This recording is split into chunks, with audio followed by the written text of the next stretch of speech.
రాహుల్ గాంధీ 2009 సంవత్సరంలో ఒక వ్యాఖ్య చేసుకొచ్చారు. అది ఇప్పుడు బాగా వైరల్ చేస్తోంది బీజేపీ. ఏంటంటే మా నాన్న చెప్పేవాళ్ళు రూ. 100 ప్రభుత్వాన్ని దగ్గరికి అంటే ప్రజలకి పంపిస్తే చేరేటప్పటికి రూ. 15 అన్నటువంటి చేరుతోంది అన్నటువంటిది. అదే సందర్భంలో యూపీఏ అంటే అప్పుడు మన్మోహన్ సింగ్ దించాలనుకున్న సందర్భం. ఈయన ప్రధాని కావడానికి 2014లో ప్రధాని అవ్వాలంటే 2009 నుంచి మన్మోహన్ని దొంగగా చేసి చూపించే ప్రయత్నం.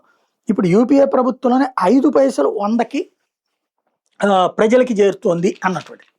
ఇది 2009లో ఆయన మాట్లాడింది. ఎందుకు ఇది రైట్ చేశారంటే ఇవాళ రోజున అవినీతి, ఆశ్రిత పక్షపాతం అంటూ పదే పదే ఉపన్యాసిస్తున్నావు నాయన రాహుల్ గాంధీ. ఇవాళ దానికి అంటే అది ఉపన్యాసాలు ఇచ్చుకుని వదిలేసేది కాదు. పరిష్కారం చూపెట్టాలి.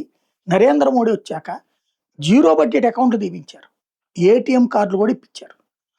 కోట్లాది మంది మొట్టమొదటిసారి బ్యాంక్ అకౌంట్ అందుకున్నారు.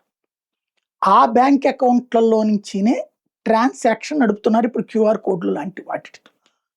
దీనివల్ల ఇప్పుడు కేంద్ర ప్రభుత్వం ఇచ్చే డబ్బు 10 పైసలు కూడా పక్కకి వెళ్ళట్లా.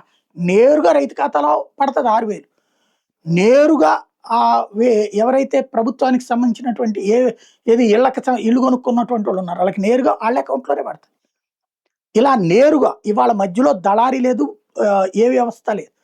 అంటే మనం అనుకోవాలి, సాధించాలనుకోవాలి, అప్పుడు సాధ్యం.